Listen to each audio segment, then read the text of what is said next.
પ્રધાનમંત્રી જન કલ્યાણ યોજનાના નામે જે કેટલીક ખાનગી હોસ્પિટલો છે તે આ કાર્ડનો દુરુપયોગ કરીને જે દર્દીઓ પાસેથી પૈસા ખંખેરી રહી છે તેનો તાજો દાખલો આજે ફરી એકવાર અમદાવાદના એસજી હાઈવે ખાતે સ્થિત ખ્યાતિ હોસ્પિટલમાંથી સામે આવ્યો છે। જેમાં વાત કરીએ તો કડી તાલુકાના બોરીસણા ગામમાંથી 19 જેટલા લોકો જેમની પાસે પ્રધાનમંત્રી જન આરોગ્ય કલ્યાણ યોજનાનું કાર્ડ હોય છે તેમને સારવાર કરાવી આપવામાં આવશે તે પ્રકારનું કહીને હોસ્પિટલમાં દાખલ કરાવવામાં આવે છે, પરંતુ ત્યારબાદ તેમના પાસેથી પૈસા ખંખેરવામાં આવે છે અને એટલું જ નહીં, મંજૂરી વગર પરિવારજનોની ઓપરેશન પણ કરી દેવામાં આવે છે। અને આ ઘટનાના માઠા પરિણામ એવા છે કે 19 લોકોમાંથી 2 લોકોના મોત પણ નીપજ્યા છે। ત્યારે શું સમગ્ર મામલો છે વિગતવાર વાત કરીએ આ વિડીયોમાં। નમસ્કાર દર્શક મિત્રો, સ્કાયનેટ મીડિયામાં આપનું સ્વાગત છે। હું છું ફૈઝાન। મહેસાણા જિલ્લાના કડી તાલુકાના બોરીસણા ગામના 19 જેટલા લોકો ખ્યાતિ હોસ્પિટલ નામની એમ્બ્યુલન્સમાં બેસીને અમદાવાદ આવે છે। રવિવારના દિવસે ખ્યાતિ હોસ્પિટલ છે તે બોરીસણા ગામમાં એક મેડિકલ કેમ્પનું આયોજન કરે છે, જેમાં ગ્રામજનો ત્યાં એકત્ર થાય છે। તેઓ પોતાની અલગ અલગ સમસ્યાઓ જણાવે છે, જેમાં ખ્યાતિ હોસ્પિટલની જે ટીમ છે તેમના દ્વારા કહેવામાં આવે છે કે તેમને વધુ સારવાર માટે અમદાવાદ આવવું પડશે, તેમ કરીને એક એમ્બ્યુલન્સ પણ બુક કરવામાં આવે છે। તે એમ્બ્યુલન્સ અમદાવાદ પહોંચે છે। ત્યારબાદ જે 19 દર્દી હતા તેમની ટ્રીટમેન્ટ ચાલુ કરવામાં આવે છે, જેમાં કેટલાક દર્દીઓને એવું કહેવામાં આવે છે કે તમારા હૃદયનું ઓપરેશન કરવું પડશે, કેમ કે ભવિષ્યમાં તમને હૃદયરોગનો હુમલો ન થાય ને હવે પરિસ્થિતિ એવી દેખાય છે એની પહેલાં તમે આ પ્રિકોશન લઈ લો તો તમને ભવિષ્યમાં પ્રકારની ઘટનાથી તમે બચી શકો। ત્યારે કેટલાક જે લોકો છે તે હાર્ટનું ઓપરેશન પણ કરાવી લે છે। ત્યારબાદ આ સમગ્ર ઘટનામાં જેવી રીતે બેદરકારી સામે આવી છે, આ 19 દર્દીઓમાંથી 2 દર્દીઓના મોત નીપજ્યા અને ત્યારે દર્દીના સગાજનોને જ્યારે જાણ કરવામાં આવીને તેઓ અમદાવાદની જે ખ્યાતિ હોસ્પિટલ ખાતે ઉમટે છે અને તેમને ખબર પડે છે કે આ ડૉક્ટરની બેદરકારીથી આ ઘટના બની છે, ત્યારબાદ તેઓ હોબાળો મચાવે છે, તોડફોડ કરવામાં આવે છે હોસ્પિટલમાં। અને એટલું જ નહીં, આમાં ન્યાયની માંગ કરવામાં આવી રહી છે। ને આ જે ઘટનાક્રમમાં પ્રધાનમંત્રી જન આરોગ્ય કલ્યાણ યોજના અંતર્ગત જે કાર્ડમાં લાખો રૂપિયા દર્દીઓ પાસેથી ખંખેર્યા હોવાના આરોપો સામે આવ્યા છે, તેને લઈને પણ અનેક પ્રકારના સવાલો ઉઠ્યા છે।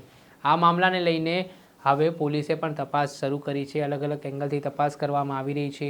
હોસ્પિટલમાં તોડફોડનો મામલો હોય કે પછી તે દર્દીઓના આરોપો છે સ્વજનોના કે ડૉક્ટરોની બેદરકારીથી તેમના પરિજનોનું મોત નીપજ્યું છે, તે મામલામાં પણ તપાસ કરવામાં આવી રહી છે। ત્યારે શું કહી રહ્યા છે ડીસીપી નેતા દેસાઈ આ મામલે, તે સાંભળી લો।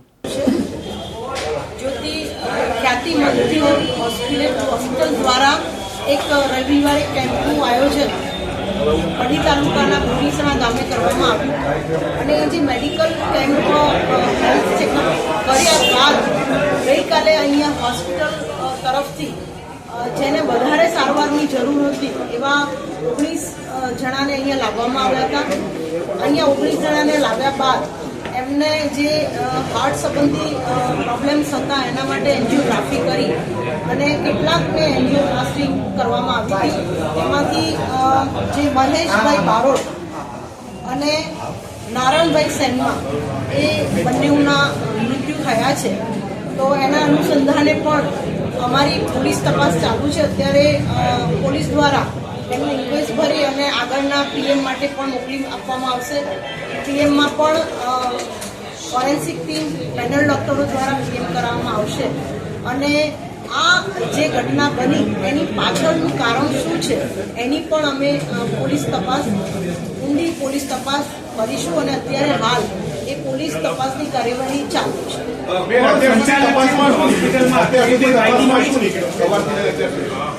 તપાસમાં તો અત્યાર સુધી હું તમને કહું કે અમને લોકો આવ્યા બાદ અમે જે 2 જણના મૃત્યુ થયા છે એની ઇન્ક્વેસ્ટ ભરવાની અત્યારે કાર્યવાહી ચાલુ છે, કારણ કે ઇન્ક્વેસ્ટ પણ અમે એક્ઝિક્યુટિવ મેજિસ્ટ્રેટ અને પોલીસ ટીમ અને એની નિષ્ણાતની ટીમ દ્વારા જ કરાવડાવીશું અને એ ઇન્ક્વેસ્ટ પછી અમે પીએમમાં પણ મોકલીશું। અમારી પોલીસ તપાસ અત્યારે ચાલુ છે, એના કારણો શું છે એ પણ અમે એક્સપર્ટ ટીમોના ઓપિનિયન લઈ અને તપાસ કરીશું।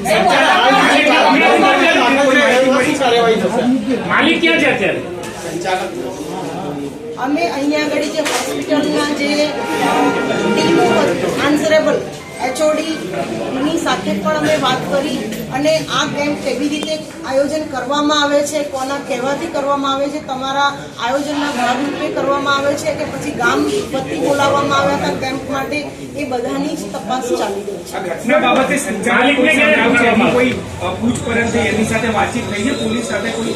અત્યારે પ્રાથમિક તપાસમાં અમે એમની સાથે વાતચીત કરી છે અને એમણે આ કેમ્પનું જે આયોજન કર્યું એની પણ માહિતી અમને આપવાનું કહ્યું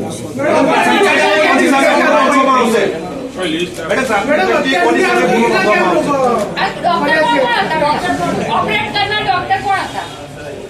અહીંયા ઓપરેટ કરનાર ડોક્ટર અને કાર્ડિયોલોજિસ્ટ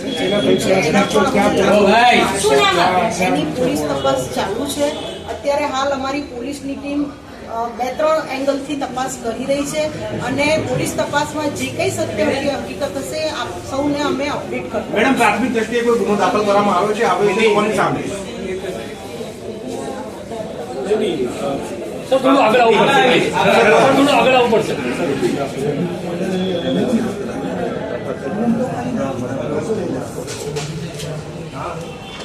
જી મેડમ, કંટ્રોલ રૂમમાંથી આવેલી વર્દીના આધારે એડી દાખલ કરવામાં આવેલી છે અને જો તપાસમાં એવું જણાશે તો અમે ગુનો પણ દાખલ કરવાના છીએ. જે તપાસ કરવામાં આવશે કયા એંગલથી કરવામાં આવશે? ખાલી જે આ તોડફોડ સહિતના મુદ્દે તપાસ કરવામાં આવશે કે હોસ્પિટલની શરૂઆત કરીને અત્યાર સુધીની કામગીરી અંગે સમગ્ર તપાસ કરીને રિપોર્ટ? અમે સમગ્ર તપાસ કરીશું. હોસ્પિટલમાં એ લોકોને લાવવામાં આવ્યા ત્યારબાદ કેવી સારવાર, કઈ પ્રકારની સારવાર આપવામાં આવી છે, સારવાર બાદ કઈ રીતે એના મૃત્યુ થયા છે, એ બધી જ તપાસ અમે મેડિકલની નિષ્ણાત ટીમોને સાથે રાખીને પણ કરવાના છીએ. અત્યારે એડી હોય તો આ લોકોનું એલિગેશન એવું છે કે મેડિકલ નેગ્લિજન્સી. મેડિકલ નેગ્લિજન્સી હશે એ પણ અમે તપાસ કરીશું.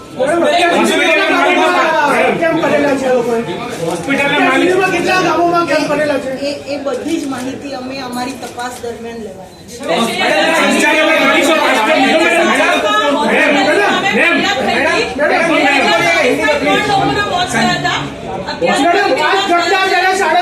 છે. હોસ્પિટલ માલિકનો પાસપોર્ટ લીધો? આપ જે કહો છો એ પ્રમાણે મેં હોસ્પિટલના સત્તાધીશોની પણ માહિતી તપાસમાં લેવાના છીએ. અગાઉનો હોસ્પિટલમાં આવી ઘટના બની છે તો એને પાછળના કારણો પણ તપાસવાના છે અને અત્યારે પણ હોસ્પિટલમાં આ ઘટના બની છે તો કોની નેગ્લિજન્સીના કારણે બની છે એ પણ અમે તપાસમાં લઈશું. આવતા ડીસીપી નેતા દેસાઈ તેમણે આ સમગ્ર મામલાને લઈને વિગતવાર માહિતી આપી છે.